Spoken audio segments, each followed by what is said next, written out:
이번 시간에는 우리 컨트롤 원본 속성 지정하는 방법에 대해서 같이 한번 살펴보도록 하겠습니다.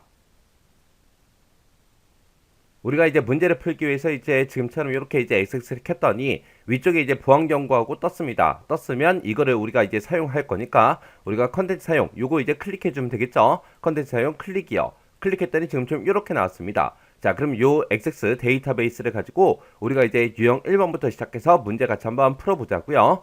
자, 이게 유형 1번 문제요. 유형 1번 문제 보니까 수강 고객 현황이라는 그 폼이 있대요. 그 폼이 있대요. 그 폼의 본문에 보게 되면 txt 고객 이름이라는 그 컨트롤이 있는데 고객 이름을 필드에 이제 바운드 시키시오. 그렇게 이제 나왔습니다. 자, 그럼 일단은 우리가 해당 폼을 먼저 찾아가야 되겠죠. 지금 이 왼쪽에 보니까 테이블하고 써져 있고요. 그 밑으로 이제 쭉쭉쭉 내려가게 되면 여기 쿼리다라고 있고 그 아래쪽에 보게 되면 이제 폼이라고 있습니다. 이 폼 중에서 어떤 폼이요? 우리 수강 고객 현황이요. 수강 고객 현황이라고 지금 이곳에 있죠. 여기서 일단 우리가 더블 클릭 한번 해보자고요. 더블 클릭했더니 지금처럼 이렇게 이제 폼이 작성이 되어 있대요. 여기 보니까 지금 고객 번호다, 고객 이름이다, 성별이다, 주소다, 수강료다, 납부금이다 해서 제목이 쭉쭉쭉 써져 있는데 지금 이곳에 보니까 고객 이름 필드에 아무런 데이터가 없어요. 이곳에 이제 사람들의 이름이, 고객의 이름이 나타나게 그렇게 이제 만들라는 겁니다.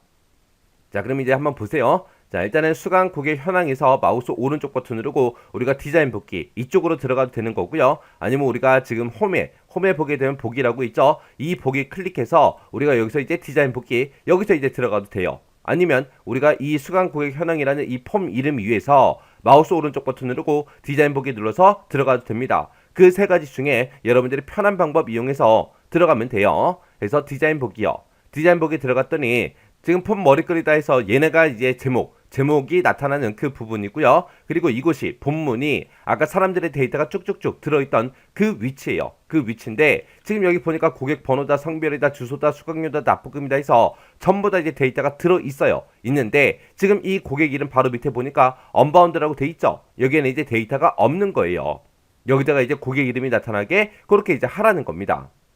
그때 이제 어떻게 해주냐? 요 해당 컨트롤 있죠? 요 해당 컨트롤을 선택하고 우리가 이제 더블 클릭해주면 돼요. 더블 클릭을 하게 되면 화면 오른쪽에 지금처럼 이렇게 이제 속성 시트 창이 나타납니다. 그때 얘는 뭐다? 텍스트 상자다. 텍스트 상자인데 그때 텍스트 상자의 이름은 뭐다? txt 고객 이름이다. 그렇게 이제 나온 거예요.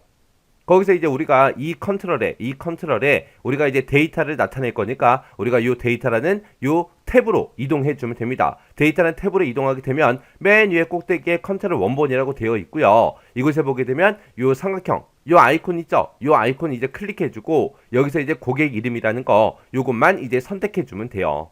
이렇게 이제 고객 이름을 선택했더니 지금처럼 아까는 여기에 언바운드하고 써 있었는데 지금 이제 고객 이름하고 이렇게 이제 나타납니다. 그러면 이제 설정 다 끝났어요. 되게 쉽죠? 우리가 해당 컨트롤에서 더블 클릭하더라. 더블 클릭하면 지금처럼 속성 시트 창이 짜잔하고 뜨고 거기서 우리가 데이터라는 탭에 이동해서 우리가 컨트롤 원본을 고객 이름으로 그렇게 이제 설정만 해주면 된다. 그러면서 설정 다 했으면 이제 X 버튼 누르고 꺼버리면 됩니다. 그러면서 이제 우리가 이 폼 실행 한번 시켜보자고요. 폼을 실행시킬 때도 우리가 여기서 이제 마우스 오른쪽 버튼 눌러주고요. 여기서 이제 폼 보기라는 거 우리가 선택을 해도 되는 거고 아니면 요 앞에 있는 요 메뉴 있죠? 여기서 이제 보기라는 거 선택하고 여기서 이제 폼 보기 얘를 이제 선택해도 돼요. 아니면 우리가 이 폼 이름 위에서 마우스 오른쪽 버튼 누르고 우리가 여기서 이제 열기를 눌러도 됩니다. 세 개 중에 아무거나 편한 거 클릭하시면 돼요. 클릭하게 되면 지금처럼 이렇게 이제 실행이 되는데 아까는 고객 이름에 아무것도 없었어요. 근데 이제 고객 이름들이 쭉쭉쭉 전부 다 이제 화면색이 나타났죠. 이렇게 해주면 이제 유형 1번 문제 끝이에요. 그럼 이제 해당 폼 닫아버리자고요. X 버튼 눌러 닫아버리고요. 저장하시겠습니까? 라고 물어보죠. 그럼 여기서 이제 예 눌러주면 됩니다. 이렇게 하면 이제 유형 1번 문제 끝이요.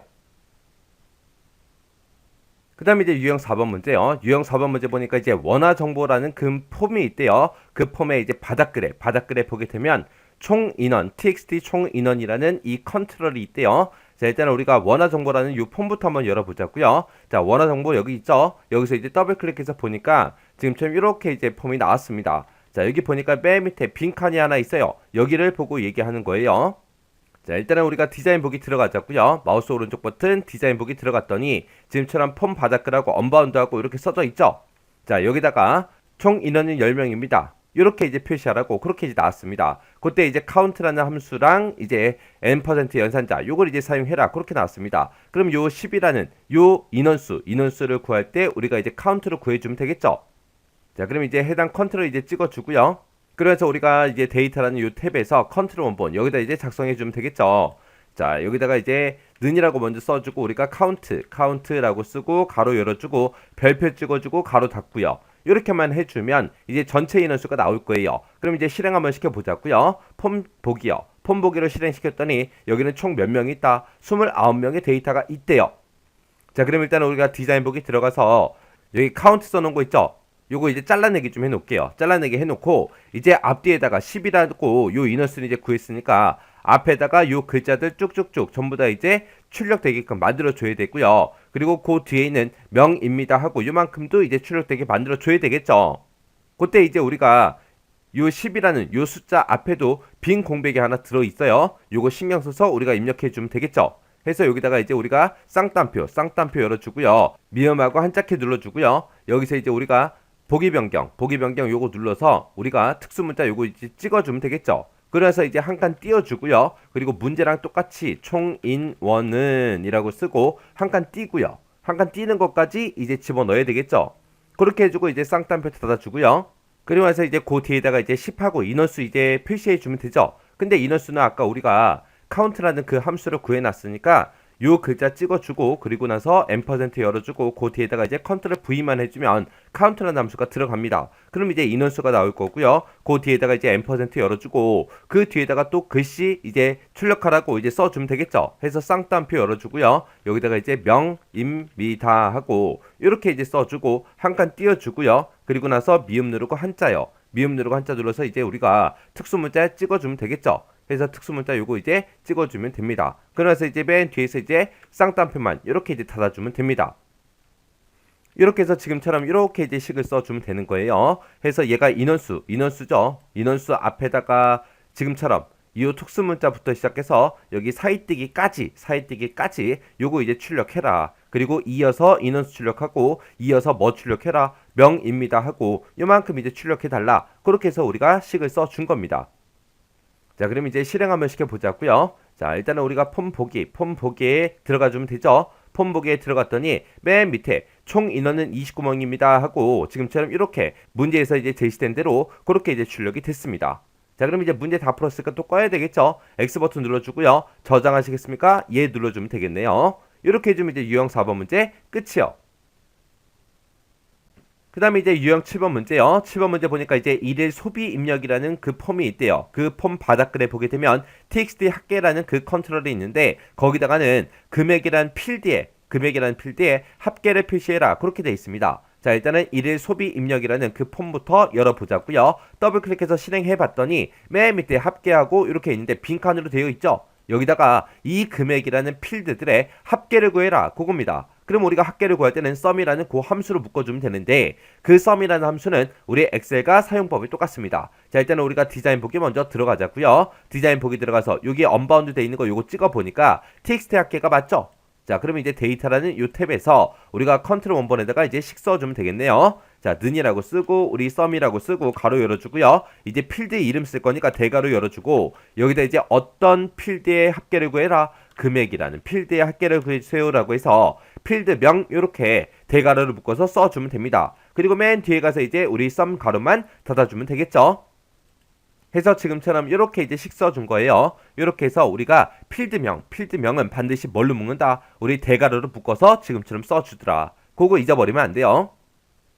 이렇게 해서 이제 식 다 썼으면 이제 실행 한번 시켜보자고요. 자, 보기에 들어가서 우리 폼 보기요. 폼 보기 했더니 맨 밑에 합계 지금처럼 이 금액들의 합계가 이렇게 이제 짜잔하고 계산이 됐습니다. 이렇게 해주면 이제 문제 다 푼 거죠. 그럼 또 X 버튼 누르고 이 폼 닫아버리자고요. 닫으려고 봤더니 저장하시겠습니까? 라고 물어보네요. 그럼 여기서 이제 예 눌러주면 되겠죠. 이렇게 해주면 이제 유형 7번 문제 끝이요. 유형 10번 문제요. 유형 10번 문제 보니까 성적 입력 세부라는 그 폼이 있대요. 성적 입력 세부라는 폼이 지금 이곳에 있죠. 이곳에 폼 바닥글에 보게 되면 txt 평균이라는 그 컨트롤이 있는데 그 컨트롤에는 점수라는 그 필드의 평균값, 평균을 표시해라. 그렇게 이제 나왔습니다.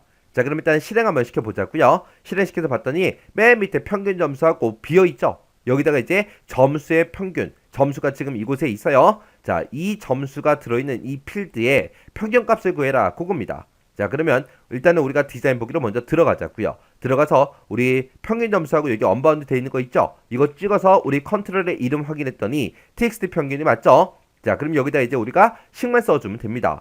그럼 우리가 평균값을 구할 때는 우리가 이제 엑셀에서는 에버리지 그걸 이제 썼지만 우리 XX에서는 함수 이름이 조금 달라요. 에버리지라고 다 쓰는 게 아니라 에버리지의 약자 AVG 그렇게만 이제 써주면 됩니다.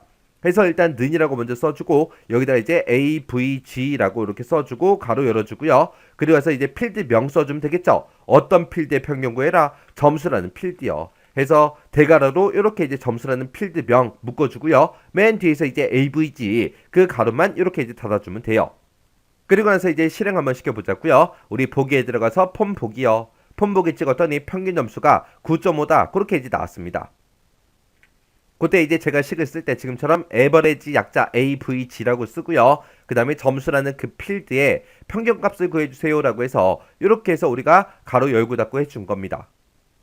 자, 그럼 이제 문제 다 풀었으니까 이제 X 버튼 눌러 닫아버리고요. 저장하시겠습니까? 물어보면 예 눌러주면 되겠죠. 이렇게 해주면 이제 유형 10번 문제 끝이요. 그 다음 문제 보니까 이제 재무정보 조회라는 그 폼이 있대요. 그 폼에 보게 되면 바닥글이 있는데 그 폼 바닥글에 txt 우리 최대 단기 순이익 요 컨트롤이 있대요. 이 컨트롤에다가 단기 순이익 필드에 최대값을 표시해라. 그렇게 나왔습니다. 그러면 우리 재무정보 조회라는 요 폼부터 한번 더블클릭 한번 해보자고요. 더블클릭했더니 아래쪽에 이제 최대 단기 순이익하고 이렇게 이제 써져 있는데 여기 칸이 비어 있죠. 이 컨트롤에다가 이제 단기 순위의 그 필드에 최대값을 표시해라. 그겁니다. 자, 그럼 일단 우리가 디자인 모드 먼저 들어가자고요. 디자인 보기 들어가고요. 그 다음에 이제 최대 단기 순위의 그 컨트롤이 요 컨트롤인 것 같아요. 자, 일단 더블 클릭 한번 해보자고요. 더블 클릭해서 보니까 우리 속성 시드 창에 맨 위에 보게 되면 이름 써져 있죠. 문제에서 제시한 그 이름이랑 똑같죠. 그래서 컨트롤 이름부터 우리가 확인을 해주고 그리고 여기다가 이제 우리가 최대값을 이제 구해주면 됩니다. 최대값을 구하긴 구하는데 그때 이제 어떤 필드에 대해서 단기 순이익이라는 그 필드에 대해서 최대값을 구해주면 돼요. 그때 우리가 이제 최대값을 구할 때는 는이라고 먼저 써주고 우리가 이제 맥스를 쓰면 되겠죠. 맥스라고 쓰고 가로 열어주고요. 그리고 이제 대가로 열어주고 여기다 이제 필드명 써주면 됩니다. 그래서 여기다 이제 단기 순이익이라고 이렇게 써주고 필드명 다 썼으면 대가로 닫고요. 그리고 이제 맥스 가로만 이렇게 이제 닫아주면 되겠죠. 그래서 요 단기 순이익이라는 필드가 있는데 그 단기 순이익이라는 필드에 맥스 최대값을 구해달라. 그렇게 해요. 요 맥스라는 함수는 우리 뭐 엑셀에서 했으니까 크게 어렵지 않을 거예요. 그래서 우리가 고식을 지금처럼 이렇게 이제 써주면 되겠죠. 그리고 나서 이제 우리가 폼을 실행 한번 시켜보자고요. 자, 실행이요. 실행을 시켜서 봤더니 아래쪽에 지금처럼 이렇게 이제 최대 단기 순이익이 이렇게 이제 계산이 됐습니다. 그럼 이제 문제 다 풀었으니까 이제 요것도 이제 꺼버리면 되겠죠. 그럼 이제 요 폼도 이제 닫자고요. 자, X 버튼 눌러 닫아버리고 저장하시겠습니까? 물어보면 이제 예 눌러주면 되겠죠. 봉사 내역 입력이라는 그 폼에 있는데 그 폼 바닥글에 보게 되면 우리 txt 봉사 시수 합계라는 그 컨트롤이 있대요. 이 컨트롤에다가 이제 우리 합계를 나타낼 건데 그때 컨트롤에는 학과가 회계 학과인 그 학생들의 시수의 합계가 표시되도록 그렇게 이제 컨트롤 원본 속성을 설정해라. 그렇게 나왔습니다. 그때 봉사 내역 입력이라는 그 컬이랑 우리 dsum이라는 요 함수를 이제 사용해라. 그렇게 이제 문제가 나왔습니다. 그러면 일단은 우리가 봉사 내역 입력이라는 이 폼부터 실행 한번 시켜보자고요. 실행시켰더니 지금처럼 이렇게 이제 데이터가 나왔습니다. 그때 이제 맨 밑에 보니까 회계학과 학생들의 총 봉사 시수하고 이것이 빈칸으로 돼 있죠. 여기다 이제 계산하라는 거예요. 자, 그럼 일단은 우리가 디자인 보기 먼저 들어가자고요. 디자인 보기 이렇게 들어가지고요. 우리 폼 바닥글에 이제 언바운드 된 게 여기 있죠. 요거 이제 찍어 보니까 얘가 이제 txt 봉사 시수 합계라고 그렇게 이제 제목이 되어 있습니다. 자, 그럼 여기다가 이제 우리가 컨트롤 원본에 우리가 작성을 해주면 되겠죠. 그때 이제 dsum이라는 요 함수를 이제 사용하라고 그렇게 이제 나왔습니다.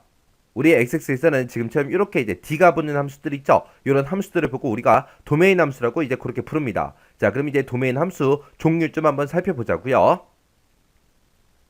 자, 우리 도메인 함수에는 지금처럼 이런 것들이 있어요. davg가 이제 평균이죠. 그리고 dsum, 합계죠. D 카운트, 카운트 그러면 이제 개수 세는 거고, D 민 그러면 얘는 이제 최소 갖고 하는 거고, D 맥스 그러면 이제 최대값 구해주는 거고, D 룩업이다라고 하게 되면 얘는 이제 특정 인수를 이제 찾아주는 거, 그걸 보고 얘기하죠.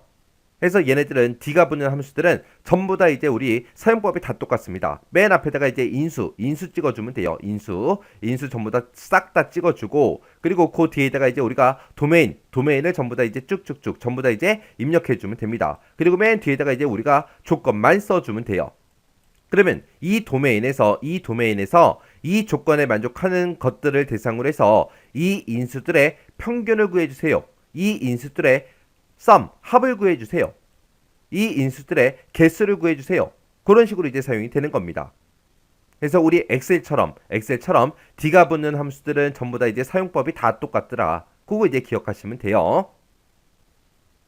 자, 그럼 이제 식 한번 써보자고요. 자, 일단은 는이라고 먼저 써주고, 여기다가 이제 합계를 구할 거니까 dsum 하고 우리가 이제 써주면 됩니다. dsum이라고 써주고, 그 뒤에다가 이제 인수를 찍어야 되는데, 그때 어떤 거에 합계 구하래요? 우리는 학과가 회계 학과인 그 학생들의 시수의 합계를 이제 구할 겁니다. 그래서 그 뒤에다가 이제 인수를 우리가 쌍따옴표를 묶어서 시수하고 직접 이제 입력해주면 됩니다.